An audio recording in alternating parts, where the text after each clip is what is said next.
Team seeking ticket taxes as possible funding source for development at related Midwest's The 78.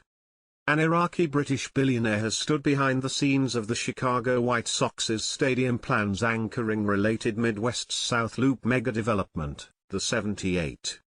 For over 2 decades, a 62-acre plot along the Chicago River has been a focal point of legal and political contention for Nadmi Shakir Orchi.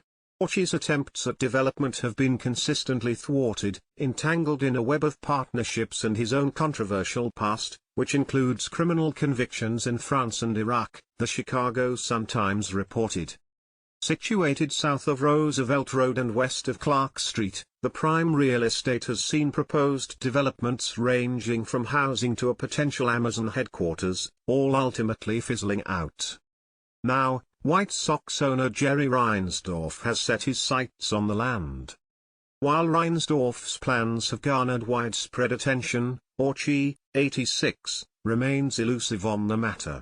Inquiries to his London-based attorneys yielded minimal insight, with Related handling public statements regarding the property. Related has been involved in the venture since 2016, when it acquired a minority stake in the land. Despite Orchi's majority ownership, he remains largely in the background, with Related taking the forefront in negotiations and proposals. Orchi's past, marred by convictions and associations, adds layers of complexity to the saga.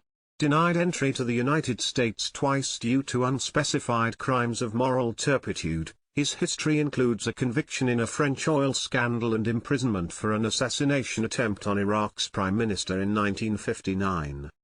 With Reinsdorf's vision for a stadium gaining momentum, questions loom over the future of Orchi's property and his potential involvement.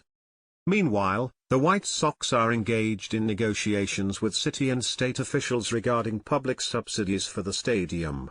Simultaneously, the Chicago Bears are involved in similar discussions with public officials to obtain funds for a domed stadium along the city's lakefront, near its longtime home Soldier Field. The Bears and White Sox recently met with Mayor Brandon Johnson to discuss the possibility of incorporating revenue from Chicago's amusement tax on ticket sales at stadiums into the financing mix, Cranes reported. This move is perceived as necessary to address the existing debt burden from the team's current venues and to facilitate the construction of new ones. With the General Assembly's spring session extending until May, the teams are urgently trying to land an agreement with city officials. The teams have been in talks for months, spurred by state leaders' preference of consolidated financial agreements for both teams rather than separate deals. However, uncertainties loom, particularly concerning Reinsdorf's reluctance to invest the team's own capital into the stadium project. Governor J.B.